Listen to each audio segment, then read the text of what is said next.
بسم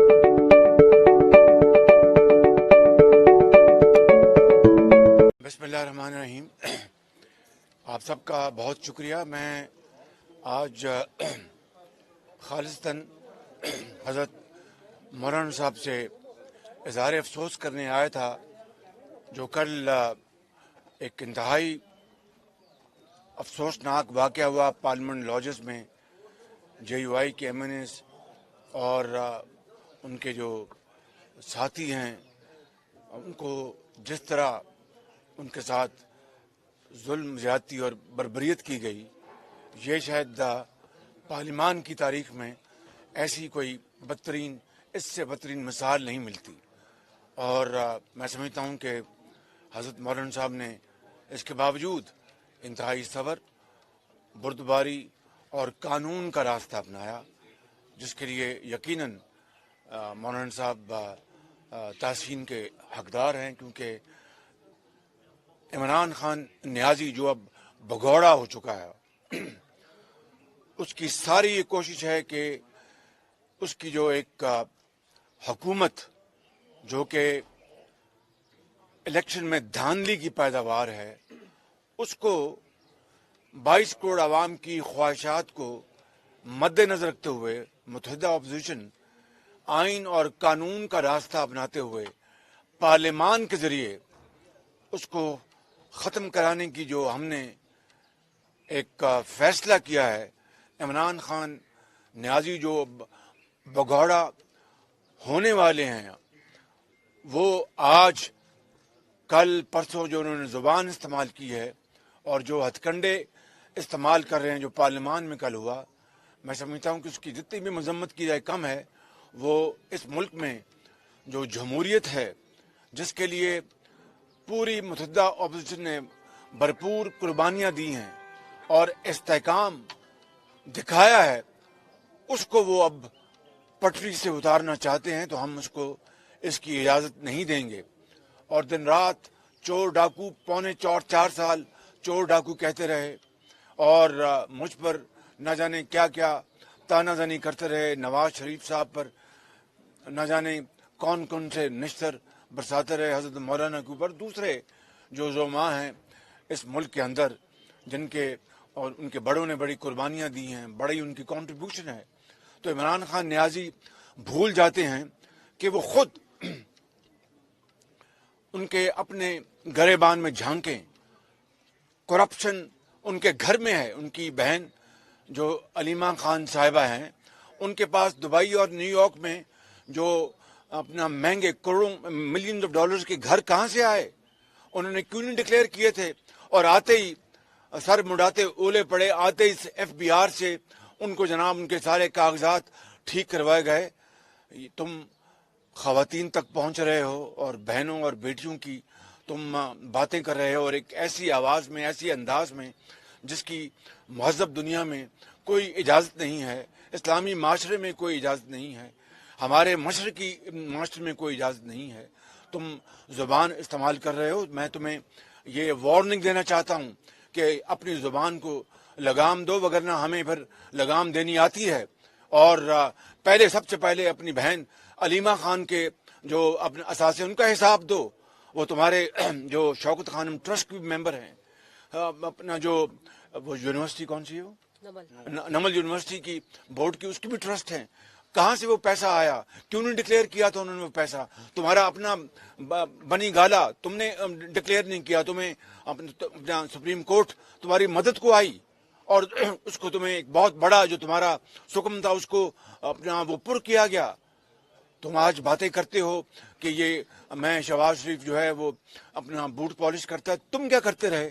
تم تو اسی افواج پاکستان کو، جنہوں نے پاکستان کے لیے ہمیشہ جوانوں نے، افسروں نے قربانیاں دی ہیں، چاہے وہ ہندوستان کے ساتھ 65 کی جنگ ہو، 71 کی جنگ ہو، اب جو ہمارے جو دہشت گردی کے خلاف جو بے پناہ جو قربانیاں دیں افواج پاکستان کے ہمارے جوانوں نے، افسروں نے اور عام شہریوں نے، تم اسی فوج کو لندن میں بیٹھ کے تم نے جو اپنا دشنام ترازی کی، اس کی ویڈیو پوری دنیا نے دیکھی ہے. اور اس کے بعد تم نے جو انتہائی گھٹیا الفاظ استعمال کیے کہ یہ فوج اس سے آگے میں کچھ نہیں کہہ سکتا. تم بات کرتے ہو بھوٹ پالش کی. مشرف جو تھا جب اس نے حکومت توڑی نواز شریف کی تو میں کہاں تھا؟ میں بھی جب میاں نواز شریف اٹک جیل میں تھے، اٹک فورٹ میں، قلعے میں، تو میں بھی وہاں تھا. جب اٹک جیل میں بھجوایا گیا تو میں بھی وہاں تھا. جب لانڈی جیل میں بھجوایا گیا تو میں بھی وہاں تھا. جب ضلع وطنی کے لیے مشرف نے ایڑی چوٹی کا زور لگایا تو میں بھی پھر غریب الوطنی میں نے اختیار کی. تم باتیں کرتے ہو اپنے گریباں میں جھانکو، اور حرام کی باتیں کرتے ہو. یہ چھوڑ دو. اے ٹی ایم مشینوں کے ذریعے جو حرام کمائی تم کھاتے رہے ہو اس کا تمہیں حساب دینا ہے. اور میں اس سے آگے بات نکلی تو بہت دور تک جائے گی. تمہارے اپنے بنی گالہ میں جو کچھ ہوتا ہے پوری دنیا کو علم ہے. ہمارے اپنا منہ سے یہ باتیں مت نکلواؤ، وگرنہ تمہیں چہرہ چھپانے کے لیے جگہ نہیں ملے گی. اور تم آؤ ڈی چوک میں. اگر تم ڈی چوک میں تم یہ کرنا چاہتے ہو تو پھر ہم اس کے لیے تیار ہیں. بالکل یہ فکر نہ کرنا. پھر ہم اس کا جمہوری اور سیاسی طور پر بھرپور مقابلہ کریں گے اور بتائیں گے تمہیں کہ تم اگر اپنا کوئی وہاں پر جتھا لانا چاہتے ہو تو پھر انشاءاللہ ہم اپنا سیاسی اور قانونی حق استعمال کریں گے اور پھر تمہیں ناک سے چنے چبوائیں گے. یہ جو تمہارا انٹیریئر منسٹر جو بات کر رہا ہے میں اس کو جانتا ہوں، بہت اچھی طرح جانتا ہوں اس کو. کبھی میں نے اس کے بارے میں بات نہیں کی. اس کی باتوں کا جواب دینے کا مقصد کوئی نہیں. یہ شیخ حرم ہے، میں اس کو جانتا ہوں اس کو اچھی طرح. بس اس سے زیادہ میں کچھ نہیں کہوں گا. آئیے اذان مکمل ہو جائے.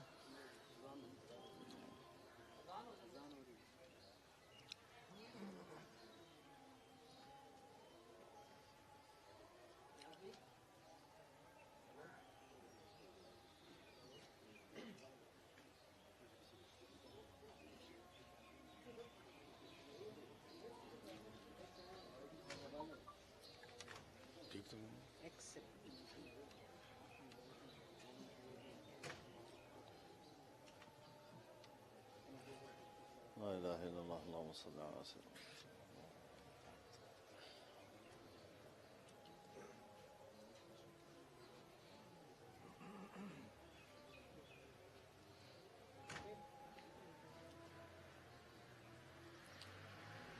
لا الہ الا اللہ اللہم صلی علی سیدنا.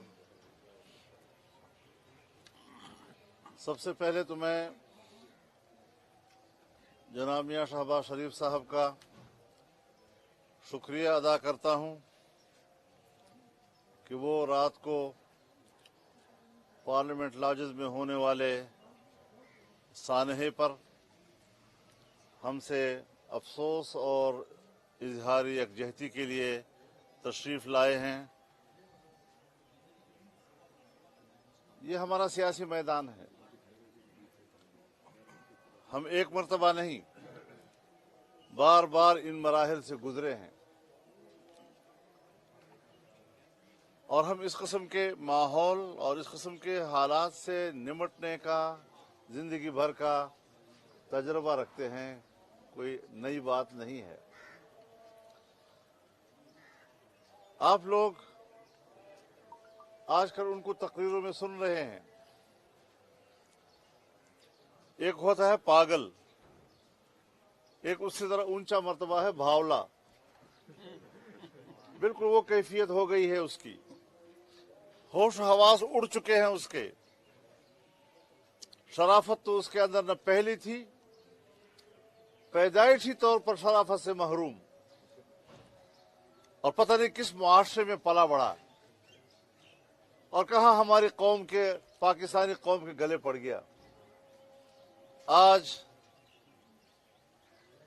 قوم کے نجات کے دن قریب آ گئے ہیں انشاءاللہ العزیز.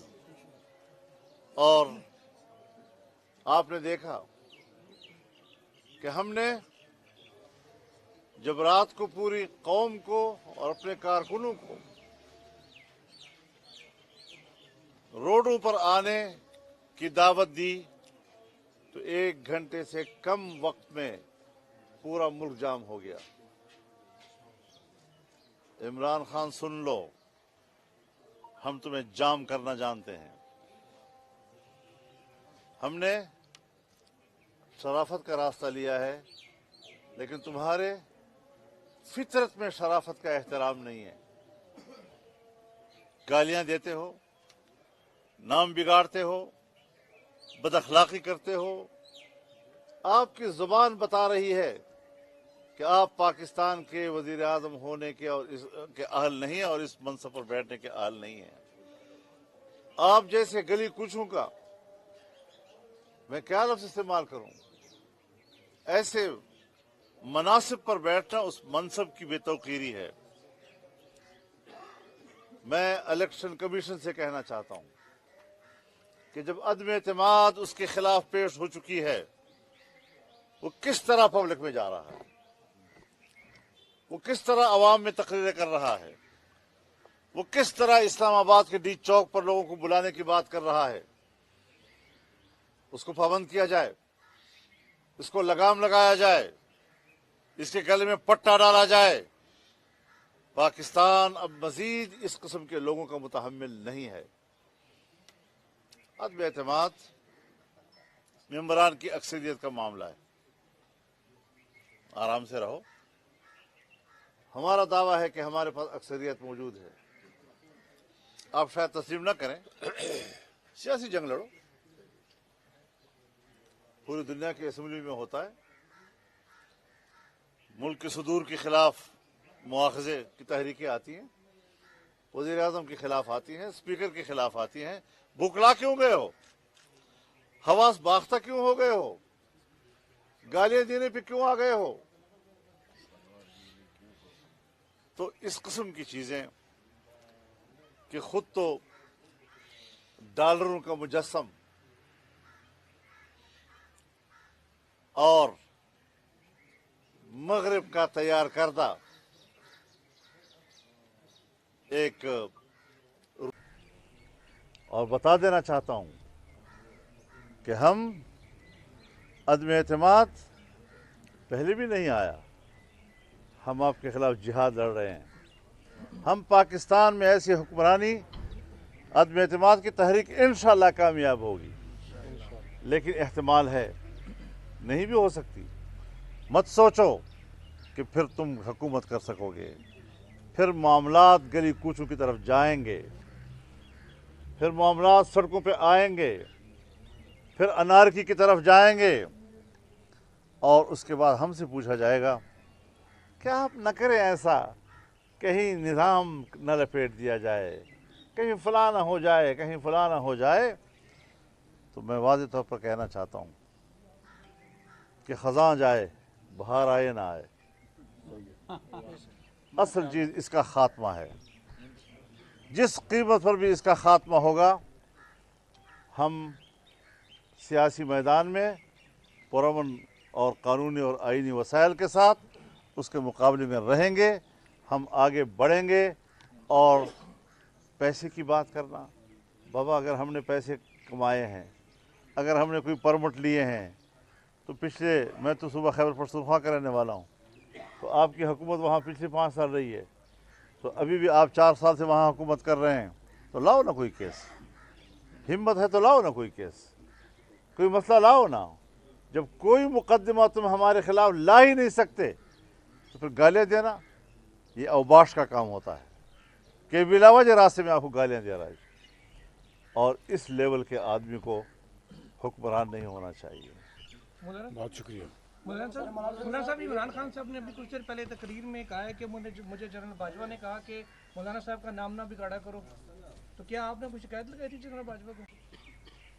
مجھے ایسی کوئی سیاست کرنی ہی نہیں ہے، نہ کبھی میں نے کی ہے، مجھے آپ جانتے ہیں۔ اگر آپ کو عمر کم بھی ہے تو کافی عرصے سے آپ مجھے سن رہے ہیں، اور میرے سیاست کے لیول کو بھی آپ جانتے ہیں کہ میں کس لیول کی سیاست کرتا ہوں، اور میں ملک کے لیے کس طرح سوچتا ہوں، میں بین الاقوامی برادری کے لیے کس طرح سوچتا ہوں، میں اپنے وطن عزیز کی خود مختاری کے لیے کس طرح سوچتا ہوں۔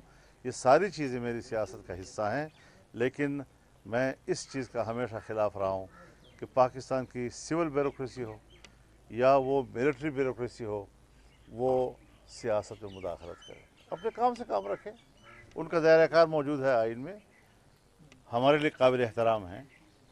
جس طرح سول بیوروکریسی ہمارے لیے قابل احترام ہے، ملٹری بیوروکریسی بھی ہمارے لیے قابل احترام ہے۔ ہم یہی کہتے ہیں کہ اپنے کام سے کام رکھا جائے۔ اور آج اگر وہ کہتے ہیں کہ ہم غیر جانبدار ہیں, ہمارا سیاست سے کوئی تعلق نہیں ہے.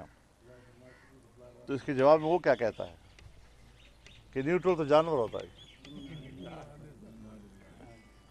اب یہ ملک کے اداروں کے بارے میں, اور کل ہی آئی ایس پی آر نے جو بیان دیا ہے, تو آج کا بیان تو اس پر رد عمل ہو سکتا ہے نا. تو مجھے ذرا بات کرنے دیں. بات مکمل کرنے دیں. دیکھو, سرکاری ملازمین چاہے پٹواری ہوں, چاہے اسکول ٹیچرز ہوں, چاہے پولیس والے سفید لباس میں ہوں, اور ان کو آپ اکٹھا کر کے دنیا کو دکھائیں کہ ہم کوئی بڑا جلسہ کر رہے ہیں, ہم آپ کی اس حقیقت کو بھی جانتے ہیں. اور آپ صحافی حضرات میرے سامنے کھڑے ہیں, انتہائی ادب سے میں یاد کرنا چاہتا ہوں کہ آپ حضرات نے بھی کسی زمانے میں ان کے 1000 لوگوں کو 1 لاکھ بنا کر پیش کیا کیمرے کی تکنیک سے, اور آئیڈیل باتیں آپ نے بھی سنی. جو کنٹیجن میں الف لیلہ کے قصے بیان کرتا تھا اور آئیڈیل قسم کی باتیں کرتا تھا, آج پھر اسی طرح کا لب و لہجہ اس نے اپنایا ہوا ہے. تو اب بات نہیں بنے گی, اب تم آزمائے جا چکے ہو, ہم ایکسپوز ہو چکے ہو. مولانا صاحب یہ بتائیے گا کہ وزیر اعظم ایک منٹ الیکشن کمیشن نے جانے سے روکا تھا, لیکن عمران خان صاحب کو ابھی عمران خان صاحب نے جلسہ کیا, اور ساتھ میں یہ بھی کہہ رہے ہیں کہ آرڈیننس جاری ہونے کے بعد الیکشن کمیشن باختیار نہیں رہا. تو آپ اپوزیشن لیڈر ہیں, تو پارلیمنٹ کو آپ جی اس کے بارے میں ہم پوری قانونی چارہ جوئی کے لیے سوچ رہے ہیں. میں ابھی میٹنگ میں جا رہا ہوں کہ جب الیکشن کمیشن نے ایک فیصلہ دیا ہے, انہوں نے کہا کہ خالی صرف ممبر اسمبلی وہ جا سکتے ہیں. ان کے خلاف تو عدم اعتماد کی موشن آ چکی ہے, جو ہم بڑے اعتماد کے ساتھ لے کے آئے ہیں انشاءاللہ. اور یہ ان کی دھجیاں بکھیر رہے ہیں, یہ بازاری زبان استعمال کر رہے ہیں, اور میں وہ لفظ نہیں استعمال کرنا چاہتا جو یہ پوری قوم کو اپنا چہرہ دکھا رہے ہیں. اس لیے میں سمجھتا ہوں کہ ہم قانون اور آئین اور سیاسی جو ہمارے پاس ہتھیار ہے اس کا سہارا لیں گے, اور اس کے لیے جو بھی قانون چارہ جوئی ہے وہ انشاءاللہ کریں گے. شہباز صاحب یہ بتائیے گا کہ آپ ایک طرف اپوزیشن کہتی ہے کہ ہمیں اعتماد ہے کہ ہمارے پاس نمبر پورے ہیں سب کچھ, پھر خدشات کیا کس چیز کے ہے کہ آپ اپنے خدشات, مولانا صاحب کہہ رہے ہیں ہمیں اعتماد ہے کہ نہیں ہو سکتی. نہیں, یہ تو غلط زاویہ کیوں دیتے ہیں آپ؟ ہمیں پورا اعتماد ہے, صحافیانہ ہمیں پورا اعتماد انداز ہے. مہربانی کرو, اللہ تعالیٰ کی ذات ہے اوپر, یعنی آپ پوری کوشش کرتے ہیں, ذات باری تعالیٰ پر فیصلہ کر دیا. ہمیں اپنے تائیں خدا تعالیٰ کے فضل و کرم سے بھرپور یقین اور اعتماد ہے کہ ہم اس آئینی ہتھیار کے ذریعے اس تاریخ کی کرپٹ, انکمپٹنٹ اور انتہائی خراب جو حکومت ہے اس سے جان چھڑوائیں گے, اور غریب آدمی کی سانس میں سانس آئے گی. مجھے یہ جو شوگر میں جو اربوں کی کرپشن ہوئی, جو آٹے اور چینی اپنا گندم کی اربوں کی کرپشن ہوئی, جو LNG گیس میں اربوں کی کرپشن ہوئی, جو یہ دوائیوں کی مد میں اربوں کی کرپشن ہوئی, یہ ساری کی ساری ذمہ داری اس کا منبع عمران خان ہے. اور بات دن رات کرتا ہے مقصود چپراسی کی. بتائیے وزیر اعظم بات چپراسی کی, تو وہ انسان ہے, کوئی جو بھی ہوگا. میں اپنے تعین کہہ سکتا ہوں, میں نے اپنی زندگی میں اس کی شکل نہیں دیکھی, اور یہ بات کرتا ہے بھئی اپنے گھر میں منجی تھلے ڈانگ پھیر, تمہارے گھر میں اپنا بوریوں کو پیسے آتے ہیں, رشوت وہاں پر لی جاتی ہے, اس کا حساب قوم لے گی تم سے انشاءاللہ, فکر نہ کرو. Thank you. بہت شکریہ آپ حضرات کا, مہربانی.